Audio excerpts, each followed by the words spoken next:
जिसमें बहुत से फल फूल वाले पेड़ पौधे लगे होते थे और उनमें रंग बिरंगी तितलियां मंडराया करती थी जो अब दिखाई नहीं देती हैं। इंटरनेट से जानकारी के मुताबिक तितलियों की लगभग 17,500 प्रजातियां पाई जाती हैं। अनेक प्रजातियां विलुप्त हो गई क्योंकि इनका प्राकृतिक वासस्थान नष्ट हो गया। प्रदूषण अथवा मौसम के बदलाव के कारण भी कई प्रजातियां नष्ट होने के कगार पर पहुंच गई हैं।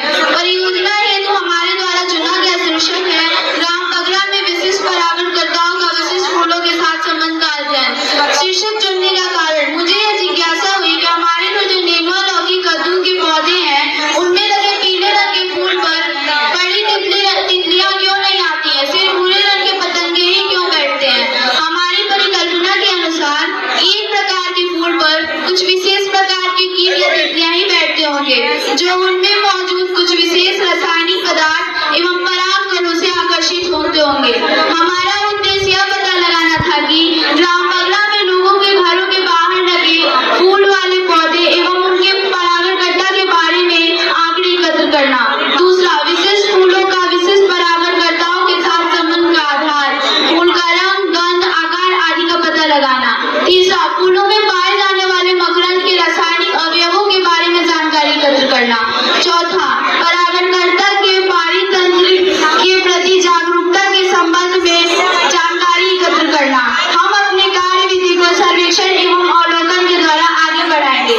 सर्वेक्षण में हमने 8-10 प्रश्नों की प्रश्नावली बनाई एवं ग्राम बगरा के 1 किलोमीटर स्क्वायर क्षेत्रफल में सर्वेक्षण किया और लोगों के घर के बाहर लगे फूल वाले पौधे एवं उनके परागणकर्ता के बारे में जानकारी एकत्र किया। अवलोकन, उन फूलों के पास स्वयं बैठकर और 10-10 मिनट का वीडियो बनाकर उन फूलों पे आने वाले कीट, तितलियां की संख्या एवं प्रकार का पता लगाया। सर्वेक्षण से प्राप्त आंकड़ों की तालिका एवं ग्राफ का विश्लेषण। 58% लोगों के अनुसार कीट फूल के रंग एवं गंध से आकर्षित होते हैं। 17% लोगों के अनुसार कीट फूल के रंग से आकर्षित होते हैं और 17% लोगों के अनुसार ये कीट फूल के गंध से आकर्षित होते हैं एवं 12% लोगों के अनुसार कीट फूल के रंग, गंध और आकार तीनों से आकर्षित होते हैं। 100% लोगों के अनुसार कीटों को फूलों से लाभ है। 64% लोगों के अनुसार फूलों को कीटों से लाभ है। 36% लोगों के अनुसार फूलों को कीटों से हानि है। 64% लोगों को यह पता है कि एक प्रकार के फूल पर एक ही प्रकार का कीट बैठता है, जबकि 36% लोग यह नहीं मानते। 60% लोग ने बताया कि हर प्रकार के फूल पर विशेष प्रकार का कीट बैठता है, जबकि 40% लोग इस विषय में नहीं जानते हैं। 56% लोगों के अनुसार कीटों को फूल न लगाने से खतरा है, जबकि 44% लोगों के अनुसार कीटनाशक दवाओं से परागणकर्ताओं को खतरा है। सर्वेक्षण से प्राप्त ग्राफ के विश्लेषण से हम इस निष्कर्ष में पहुंचे कि विशिष्ट परागणकर्ता विशिष्ट फूलों पर ही बैठता है। इनका प्राकृतिक वासस्थान नष्ट हो जाने पर ये परागणकर्ता या तो विलुप्त हो जाते हैं या पलायन कर जाते हैं। समस्या के समाधान के रूप में हमने अपने प्रांगण में इस मौसम के 10 विभिन्न प्रकार के फूल वाले पौधे नर्सरी से खरीद कर लगाए और अगले 7 दिनों तक उन फूलों का अवलोकन किया और पाया कि उन फूलों में बड़ी रंगीन तितली, पैपिलियो पॉलिटस, पैपिलियो डेमोनियस, मेलानिटीज लेडा, डेरियस क्राइसिपस और मधुमक्खी एपिस इंडिका, धोरे, बॉम्बस टेरेस्ट्रिस आदि आने लगे। अतः हम लोगों को जागरूक करेंगे कि वे अपने घर के आसपास अधिक से अधिक फूल वाले पौधे लगाएं ताकि कोई भी परागणकर्ता या कीट पारितंत्र के संतुलन को बनाए रखने में सहायक हो सके और उनकी कोई भी प्रजाति इन फूलों के ना लगाने से विलुप्त ना हो। धन्यवाद।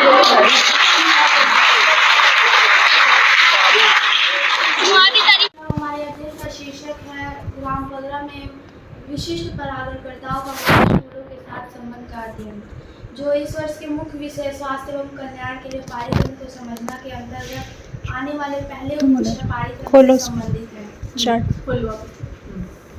सीधा करो उधर जा। मतलब हम लोगों ने बुजुर्गों से सुना था कि पहले के घरों में द्वार पर बड़े बगीचे हुआ करते थे जिनमें फल फूल वाले पेड़ पौधे लगे होते थे और रंग बिरंगी तितलियां मंडराया करती थी, तो जो अब दिखाई नहीं देती हैं। तो इंटरनेट से जानकारी के मुताबिक तितलियों की लगभग 17,500 प्रजातियां पाई जाती हैं और कुछ प्रजातियां विलुप्त हो गई क्योंकि उनका प्राकृतिक वासस्थान नष्ट हो गया।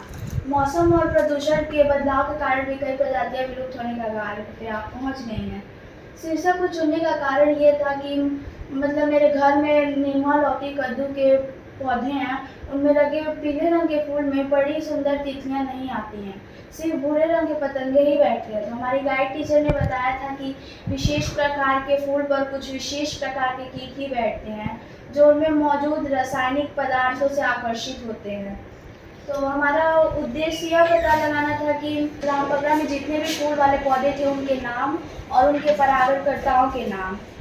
तो मतलब सर्वेक्षण हम लोग पगड़ा गांव में 25 घरों का किए, तो उनमें इनके अच्छे से नाम और नहीं मिल पाए तो हम माँ अम्बे पौधशाला जाकर और इंटरनेट से कुछ जानकारी प्राप्त किए और पुसा के वैज्ञानिक श्री मार्कंडेय सिंह जी से भी कुछ जानकारियाँ प्राप्त की।